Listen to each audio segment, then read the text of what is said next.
অবস্থায় উপস্থিত আছি নীলফামারী জেলার জলঢাকা উপজেলার মিরগঞ্জ ইউনিয়নের ৩ নং ওয়ার্ডের একটি ঐতিহ্যবাহী এবং প্রাচীনতম মাঠ সরে হাজিরডাঙ্গা ফুটবল মাঠ। এই ফুটবল মাঠের আয়োজক কমিটিরা গণতান্ত্রিক প্রক্রিয়ায় তাদের মাঠকে সর্বক্ষণিক পরিচালনার জন্য একটি সুন্দর নির্বাচন আয়োজন করেন এবং উক্ত নির্বাচনে ৬ জন পদপ্রার্থী ৩টি পদে নির্বাচন করে যাচ্ছেন। এবং এখানে সকাল থেকে ভোট গ্রহণ চললেও কোনো ধরনের অপ্রীতিকর ঘটনা ঘটেনি এবং সুন্দরভাবে ভোট গ্রহণ চলে। এবং আমরা এখানে স্থানীয় লোকজনের সঙ্গে কথা বলে জানতে। এখানে দীর্ঘদিন ধরে খেলা পরিচালনা করা হয়। কত সাল থেকে? এটার বয়স হচ্ছে 1960 সালের। এই যে বর্তমান যুব সমাজ একটা উদ্যোগ নিয়ে একটা নির্বাচন করতেছে, নির্বাচনের মাধ্যমে একটা কমিটি নিয়ে আসতেছে, এটাকে আপনার কাছে কি মনে হচ্ছে?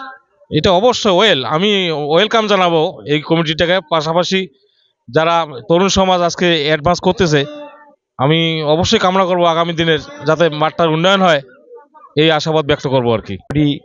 আয়োজন করেছি, ভোটের মাধ্যমে নির্বাচিত কমিটি করব। নির্বাচন কমিটি করলে আমাদের এই মাঠ উন্নয়ন মোটামুটি উন্নয়নের ধারা অব্যাহত থাকবে, উৎসাহ উদ্দীপন হবে। আমরা এই আশায় এই ভোটটাকে কেন্দ্র করছি এবং ভোটের মাধ্যমে আমরা একজন প্রতিনিধি নির্বাচন করব।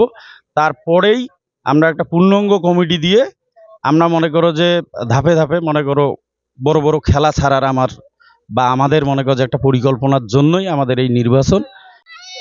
আমি মেজবাউল হক রিয়াদ, সভাপতি ক্যান্ডিডেট। হ্যাঁ, মানে কোনো ধরনের অভিযোগ আপনার নাই? না, কোনো অভিযোগ নাই, সবাই শান্তিপূর্ণভাবে। সেটা আমি মেনে নিব, আল্লাহ যেটা রাখছে ভাগ্যে সেটাই আমি মেনে নেব। আমি কোষাধ্যক্ষ পদে ভোট করতেছি। আমার নাম মোহাম্মদ আরিফ হোসেন, আমার মার্কা বই মার্কা। আপনি আজকের নির্বাচনে কোনো ধরনের আপনার কোনো অভিযোগ আছে কিনা? আমার এখানে অভিযোগের কিছুই নাই। সাধারণ সম্পাদক পদে নির্বাচন করতেছি। ভোট খুব সুস্থভাবে হচ্ছে, কোনো ক্লেম নাই আমার। জয়ী হই আর বিজয়ী হই আর পরাজিত হই, মেনে নেব ইনশাল্লাহ। এখানে জয় পরাজয় সেটা কোনো বড় কথা নয়, যেহেতু মাঠে উন্নয়নে এই আমাদের নির্বাচনটার মূল উদ্দেশ্য হচ্ছে আমরা এখানে উন্নয়নের জন্য কাজ করতেছি। জয় পরাজয় যেটা হোক আপনি যে জয় পরাজয় থাকবে, এখানে তো আমরা দুইজনে জিতবো না। আমি উৎসর্গ করে দিতে চাই, যারা আমাকে ভোট দিয়েছে আমি তাদেরকে উৎসর্গ করতে চাই। আমি খুব খুশি এবং যারা আমাকে ভোট দিয়ে বিন করছে তাদের জন্য দোয়া রইল। এবং আমার তারাজুল ইসলাম, দৈনিক সরেজমিন বার্তা, জলঢাকা, নীলফামারী।